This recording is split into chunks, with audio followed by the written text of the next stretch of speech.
Hello everyone, welcome back to my channel. যে সকাল সকাল আমরা এবারে ব্রেকফাস্ট করে যাব নাথুলা পাসের দিকে। তো আমি নিয়েছি ম্যাগি, এখানে পাপা খাচ্ছে লুচি আলু তরকারি, ভিডিও খাচ্ছে, এদিকে মা ছোটদি গোপলা, আমি এখানে।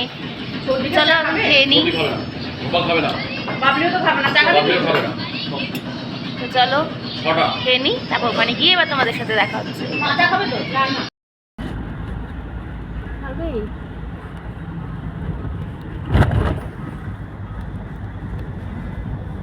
এই যে আমরা এখন বেরিয়েও পড়েছি আর যাচ্ছি নাথুলা পাসের দিকে। আর নাথুলা পাস যেতে গেলে কিন্তু আগে থাকতে পারমিট করাতে হয়, সে কারণে ভোটার কার্ড, ফটো, তারপরে এছাড়াও পারমিটের জন্য পার হেড 500 টাকা করে লেগেছিল আমাদের।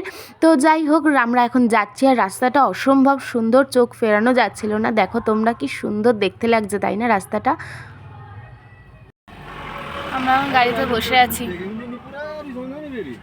নাথুলা পাস যাব, কিন্তু প্রচুর জ্যাম। আমাকে ঠান্ডা লাগছে, রীতিমতো ভালো ঠান্ডা লাগছে।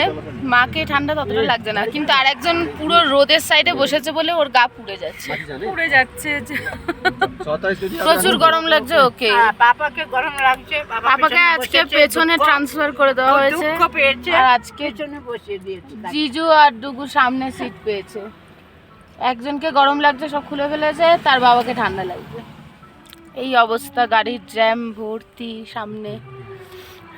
জানি না কখন গিয়ে পৌঁছাবো, দেখা যাক। চলো ওখানে গিয়ে দেখা হচ্ছে তোমাদের সাথে। এই যে আমরা এখন পৌঁছে গেছি, এটাই হলো ইন্ডিয়া চায়নার বর্ডার। ওই যে দেখো ওদিকেই চায়না। আর ওখানে প্রচণ্ড হাওয়া দিচ্ছিল, মানে পুরো ঝড়ের মতন, আর পুরো ধুলো উঠছিল, আর এতটাই হাওয়া মানে সেটা বলার না। তো তোমরা ওখানে যারাই যাবে তারা কিন্তু অবশ্যই মানে কর্পূর সাথে নিয়ে যাবে, ওটা ওখানে প্রচণ্ড প্রয়োজন। আর যদি শ্বাসকষ্টের প্রবলেম থাকে তো ওখানে অক্সিজেন সিলিন্ডার মাস্ট। আর ওখানে এমনিও রাস্তায় ওগুলো বিক্রিই হচ্ছিলো যাওয়ার পথে, তোমরা দেখতে পাবে। কিন্তু ওখানে কর্পূরটা ভীষণ পরিমাণে কাজে লাগছিলো, আমাদের চোখের সামনেই অনেকে মানে পড়ে যাচ্ছিলো, ব্রেন এতটাই ফ্রিজ হয়ে যাচ্ছিলো ওখানে। তো যাই হোক, তো ওখানে গেলে এই সেফটিগুলো কিন্তু মেনটেন করতে হবে। আর আমরা এই যে কয়েকটাই মাত্র ফটো তুলতে পেরেছি, কারণ মাথাটা অসম্ভব ব্যথা করছিল ওখানে। আর ওখানে গিয়ে কোনো রকম তাড়াহুড়ো করলে চলবে না, খুব আস্তে আস্তে কথা বলতে হবে, হাঁটা চলাও করতে হবে, তাহলেই আর প্রবলেম হবে না। আমরা এসে গেছি এখন বাবা মন্দির।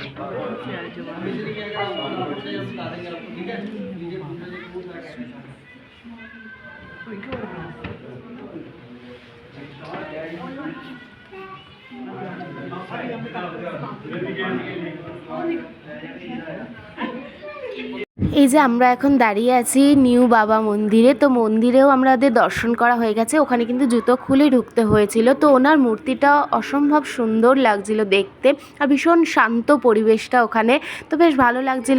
আর নাথুলা পাসে আরেকটা প্রবলেম ছিল, সেটা হলো কোনো টাওয়ার ছিল না ওখানে, সে কারণে আমরা কিন্তু গাড়ি খোঁজার জন্য ফটো তুলে রেখেছিলাম গাড়ির নাম্বারটা, তোমরাও চাইলে সেটা করতে পারো।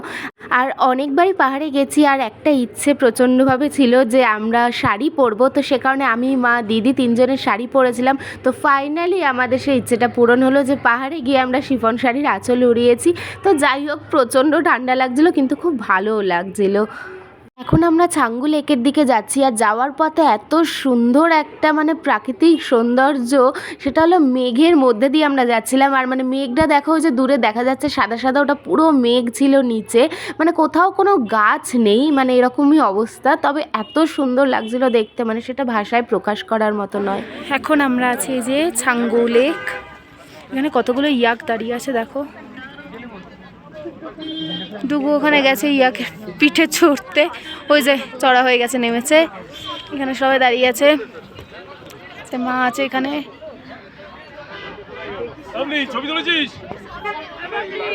হ্যাঁ এই যে তুলছি, হ্যাঁ এই যে এই যে ডুগো এখন ইয়াকের পিঠে বসে আছে, ওর একটুও ভয় নেই, ওর নাকি খুব ভালো লাগছিলো। আর এত বাজে গন্ধ, কিন্তু ওর নাকি সে গন্ধটাই ভালো লাগছিলো, মানে কি বলবো, দুবার ইয়াকে মানে চড়লো। তো চলো, আমাদের তো এবারে ঘোরা হয়েও গেছে ছাঙ্গু লেক, তো এবারে হোটেলের দিকে যাচ্ছি আমরা। তো ছাঙ্গু লেক থেকে বেরোনোর পর অনেকটাই বিকেল হয়ে এসেছিল, আর সেই মুহূর্তে মানে আমরা বুঝতেও পারিনি এতটা ফগি রোডের মধ্যে দিয়ে আমাদেরকে যেতে হবে। মানে দেখো চারিদিকে পুরো মেঘে পুরো ঢেকে গেছে, মেঘটার ভেতর দিয়ে আমরা যাচ্ছি, কিচ্ছু দেখা যাচ্ছিল না, প্রচণ্ড ভয় লাগছিল সবার। কিন্তু ড্রাইভার দাদারা এত ভালো, ওখানকার প্রত্যেকজন ড্রাইভার এত ভালো, ওরা গাড়ি চালায়, মানে ওদের জন্য এই রোডটা পুরো মুখস্থ। কিন্তু আমাদের একটু ফার্স্ট টাইম ভীষণ ভয় লাগছিল, আর তার সাথে হয় না পাহাড়ের একটা সৌন্দর্য যেমন আমরা দেখেছি, পাহাড়ের সুন্দর রূপটাও দেখলাম আর ভয়ঙ্কর রূপটাও দেখলাম। তো এক্সপিরিয়েন্সটা দারুণ লেগেছে, কিন্তু ভীষণ ভয়ের ছিল, এতটাই মানে কি মেঘে ঢেকে গেছিলো, মানে ভীষণ ভয় লাগছিল আর অদ্ভুত একটা ভালো লাগাও ছিল। তো যাই হোক, ওনারা ভীষণ সেফলি আমাদেরকে হোটেলে পৌঁছে দিয়েছে। আর দেখো এত মানে মানে কি বলবো, রোডটা পুরোটাই মানে অনেকটা লং রোড ছিল, যে এরকম পুরো কুয়াশার মধ্যে দিয়ে মেঘের মধ্যে দিয়ে আমরা গেছি, তো বেশ ভালো লেগেছে। আর সেখানে সঙ্গে সঙ্গে দেখতে ছাঙ্গু লেকে সূর্য যাচ্ছে আর অন্ধকার নেমে যাচ্ছে। ওখানটা তো আরো দেখো এদিকে ফগি আর ওদিকে তোমার হচ্ছে দেখো কি বলে আলোটা, সূর্যের আলোটা, তাই না? সর্বনাশ, সেটা ভাই তুমি তোলো না, তুমি তুলে দাও পাবলিকটা নিয়ে, কি দারুণ দেখতে লাগছে জায়গাটা। আমার ফটো মোবাইল তোমার কাছে তো? ও না, আমি তো জানি না, আমার মুখে যে আমি তাহলে বসে আছি কেন, এতক্ষণ আমি তুলতে পারতাম। এটাই তো কথা, তুমি বসে আছো কেন? তুমি এখানটা দিয়ে তুলো। হ্যাঁ, তো চলো আমরা সবাই ঠিক করলাম যে হোটেলে না গিয়ে এখন আমরা এমজি মার্কেটটা ঘুরবো। তো আমরা এখন চলে এসেছি ওখানকার গ্যাংটকের ফেমাস মহাত্মা গান্ধী রোড। এই যে এখানে গান্ধীজির একটা বড় স্ট্যাচু আছে, রোড মানে এমজি রোডে, এখানে এটা MG market, Mahatma Gandhi road. ক্রিসমাসের জন্য দেখো এখন থেকে কি সুন্দর সাজিয়েছে না। এটাই হলো গ্যাংটকের মাইল রোড। তো চলো আমরা আগে আগে আরও যাই, এই যে এখানে বাকিটা যাচ্ছে, সুন্দর সাজিয়েছে।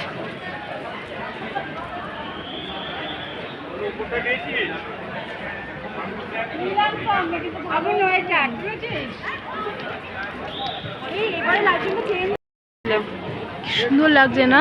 একটা ফটো তুলি। ও হ্যাঁ, তখন এরকম ছিল না, সাদা ছিল, মাথা না নিচু করে আসলে সাদা ছিল। হাওয়া দিচ্ছে ঠান্ডা ঠান্ডা। আমরা এখন এমজি রোড গ্যাংটকে, দেখো চারপাশটা কি সুন্দর, আলোয় আলোয় ভরা পুরো।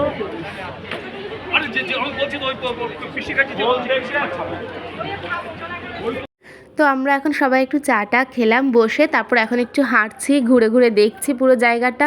ভীষণ সুন্দর, একদম পরিষ্কার, নিট অ্যান্ড ক্লিন রোড ছিল, আর চারিদিকটা এত সুন্দর সাজিয়ে রেখেছে, বেশ ভালো লাগছিল। যেহেতু আমরা ক্রিসমাসের আগে গেছিলাম সে কারণে আরও সুন্দর সাজানো গোছানো দেখতে পেয়েছি। আর এই যে এখানে একটুখানি সব রকমভাবে ভিডিও ফটোশ্যুট করছিলাম। তো যাই হোক, তো চলো এবার এখান থেকে আমরা হোটেলের দিকে যাব, দিয়ে গোছগাছ করে নেব, দিয়ে এবারে দেখা হচ্ছে হোটেলে গিয়ে তোমাদের সাথে।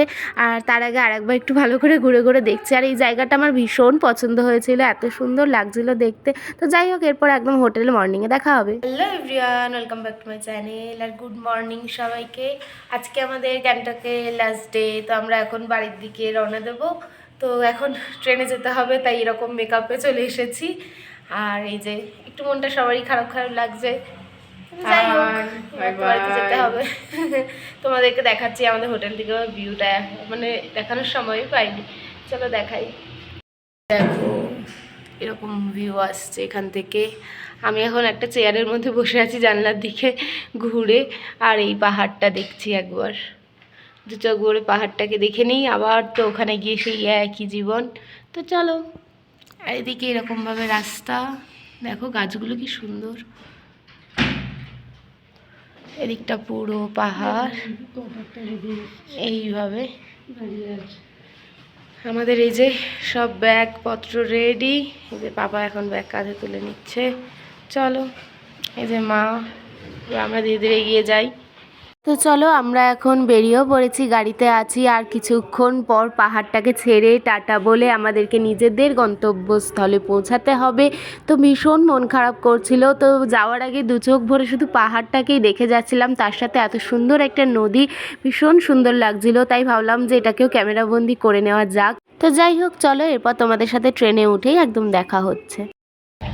তো এখন কটা বাজে এখন বলছি, দাঁড়া। তো এখন 10টা 5, আর আমরা এখন ডিনার করে নিয়েছি, ট্রেনে আছি, ডিনার হয়ে গেছে, শুয়ে পড়েছি। এই যে আমি একদম ট্রেনে ওপরে সিটটা পেয়েছি, আসলে সবাই আমাদের ওপরেই সিট পেয়েছে। তো এখন কিছুক্ষণ পরে আবার কিছুজন নেমে যাবে, তো মা বাবা ওখানটা নিচটা শোবে, তাই এখন সবাই গল্প করছে। আমরা রাত্রিবেলা একটু খাবার দাবার খেয়েও নিয়েছি, দিয়ে শুয়েও পড়েছি। কি করব, ট্রেনে বসে আর কতক্ষণ গল্প করব। তো আমাদের ঘোরা তো খুব ভালোভাবেই হলো, শেষ হয়ে গেল ঘোরা, এবার যে যার বাড়ি ফিরছি। তো চলো, গুড নাইট। এবারে দেখা হচ্ছে একদম সকালবেলা, আমাদের ট্রেন শিয়ালদায় ওই 4:30টার দিকে ঢুকে যাবে, তো তারপরেই আবার দেখা হবে তোমাদের সাথে। Tata, good night. এই যে আমরা এখন বাড়িতে পৌঁছে গেছি, হঠাৎ করে লাইটটা অফ হয়ে গেছে, কারণ মানে ভোর হয়ে গেছিলো, সে কারণে পুরো রাস্তায় আলোগুলো বন্ধ করে দিয়েছিল। তো যাই হোক, চলো, এখনও ভোরের আলো ফোটেনি, আমরা গিয়ে এখন বাড়িতে একটু ফ্রেশ হয়ে নিয়ে সবাই একটু লম্বা ঘুম দেবো। তো চলো, আমাদের এই জার্নিটা তো ভীষণ সুন্দর ছিল, আমরা খুব ভালো করে ঘুরেছি। তো তোমাদের এই ভিডিওগুলো সব কেমন লাগলো সেটা আমাকে অবশ্যই কমেন্টে জানিয়ে, যদি ভালো লাগে লাইক অ্যান্ড সাবস্ক্রাইব করে আমার পাশে থেকো। টাটা।